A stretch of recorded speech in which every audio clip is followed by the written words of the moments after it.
Chris Hansen wants to resurrect a show that ended back in 2008, To Catch a Predator. It was a show that was based on a sting operation that would catch men who would try to have sex with minors. Now, for those of you who have never seen the show or might not remember the show, we have a clip giving you an example. Take a look. So why don't you make yourself at home? How you doing? Good, how are you? I'm not good. You? Doing fine. Apparently, the wheels start turning in his head. And how old are you? I'm 49. 49. Remember, he's really 52. Online, he gave yet another age, 46. Then as he helps himself to candy, he comes up with this. And I was fully intending on sitting right here until her mother got home. You were? Yes, sir. I was. I was going to explain to her mother how I come to be here. Yeah.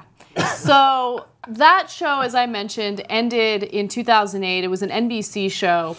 And Chris Hansen actually wants to resurrect this show as an online series. Now, a lot of the old episodes live online now, and they get hundreds of thousands of hits in some cases.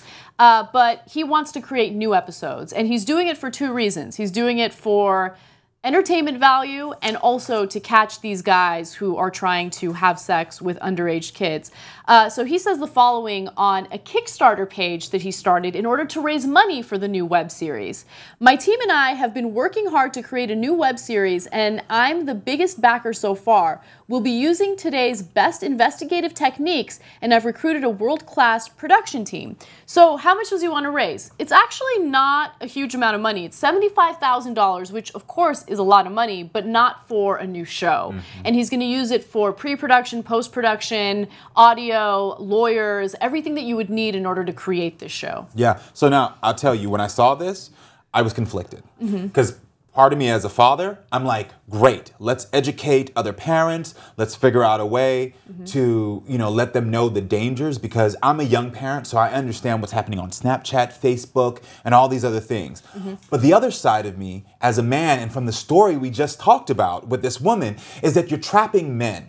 But clearly, there are women who actually do this as well. I mean, we just heard about a woman in Georgia who had a naked twister party and slept with a 16-year-old, allegedly, and then also an 18-year-old who wasn't, still might not have been there mentally, but was an adult.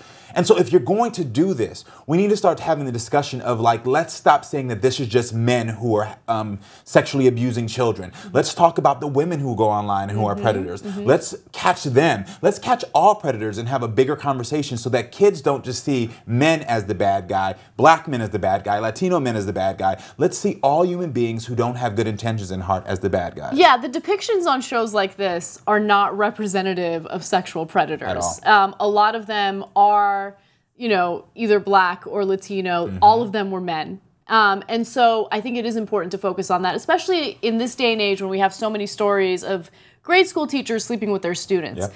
All right, so another issue that I have with this is actually just the nature, the sensationalism behind it. So these are terrible people. They should be caught in sting operations. But Hansen doesn't hide the fact that there's an entertainment component to this.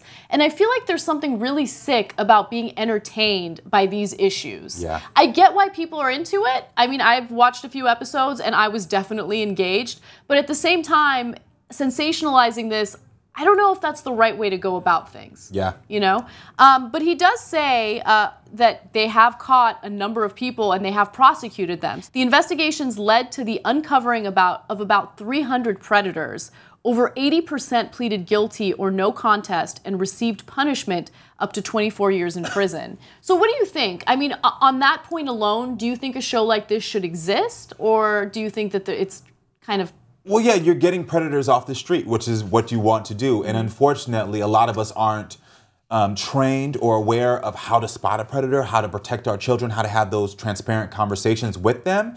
So in that instance, it's good. But then, like you said, you're sensationalizing this. You're making it entertainment. And having a little girl or someone posing as a little girl be in there, and this is not the right way to go about it. We don't want people to see this as entertainment. It's like, don't laugh with the bad guy. You know what I mean? We need to let the bad guy know what he's done is wrong. And sometimes it's just like we said before, we're getting desensitized. You start watching this and all of a sudden you think, oh, if I see this happening, it's just for me to watch.